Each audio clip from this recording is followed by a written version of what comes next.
सीखो।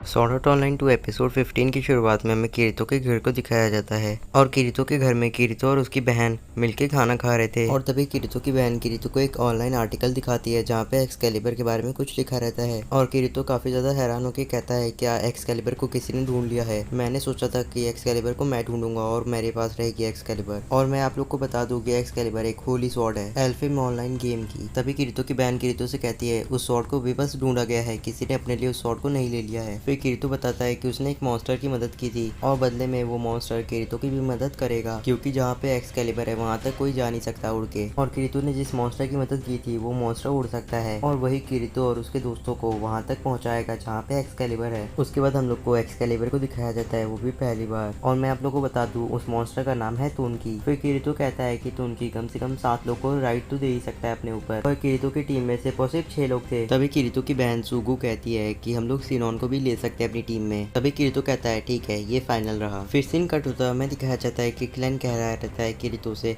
कि अगर तुम्हें एक्सकैलिबर मिल जाएगी तो क्या तुम मुझे अपने लिए एक लेजेंडरी वेपन लेने में मदद करोगे। और वो लेजेंडरी वेपन एक काफी ज्यादा खतरनाक डंजियन में था। तभी किरीतो क्लैन से कहता है मैं तुम्हारी मदद नहीं करने वाला क्योंकि वो एक बहुत ही ज्यादा खतरनाक डंजियन है और मैं वहाँ पे नहीं जाना चाहता। किरीतो और क्लैन को लेजेंडरी वेपन के बारे में बात करते हुए देख करके सिनोन कहती है मुझे भी एक लेजेंडरी वेपन चाहिए और वो लेजेंडरी वेपन का नाम है लाइट बो। और तभी क्लैन सिनोन से कहता है अभी तुम्हें गेम खेलते हुए 2 हफ्ते भी नहीं हुए और तुमने अपनी आंखें एक लेजेंडरी वेपन के ऊपर गड़ा के रखी हैं। हम लोग को देखो, हम लोग 1 साल से खेल रहे हैं और हमारे पास एक भी लेजेंडरी वेपन नहीं है। और तभी सिनोन कहती है मुझे वो काफी ज्यादा पसंद है और मैंने सोचा कि थोड़ी सी रेंज अगर और होगी तो मुझे काफी ज्यादा अच्छा लगेगा। तभी क्लैन बताता है कि वो जगह जहाँ पे एक्सकैलिबर है वहाँ पे काफी ढेर सारे ड्रीड लॉर्ड्स नाम के मॉन्स्टर्स भी रहते हैं। और तभी किरीतो क्लैन और बाकी सभी से कहता है यहाँ पे टाइम वेस्ट करने का कोई भी फायदा नहीं है, चलो चलते हैं डंजियन में। फिर सीन कट होता है हमें दिखाया जाता है किरीतो बाकी सब डंजियन के लिए निकल चुके थे। तभी किरीतो सिनोन से कहता है तुम काफी ज्यादा लकी हो कि हम लोग तुम्हारे साथ गेम की स्टार्टिंग में हैं। और सिनोन किरीतो के ऊपर कुछ ज्यादा ध्यान नहीं देती है। तभी किरीतो सिनोन की पूंछ को पकड़ लेता है और सिनोन काफी ज्यादा जोर से चिल्लाती है। फिर सिनोन किरीतो को धक्का देती है और कहती है तुम अपने हाथ आग पे रख रहे हो। फिर किरीतो सिनोन को एक इनोसेंट सी स्माइल देता है और हंसने लगता है और कहता है ये तो बस एंटरटेनमेंट के लिए है। देन सीन कट होता है हमें दिखाया जाता है कि किरीतो और उसकी टीम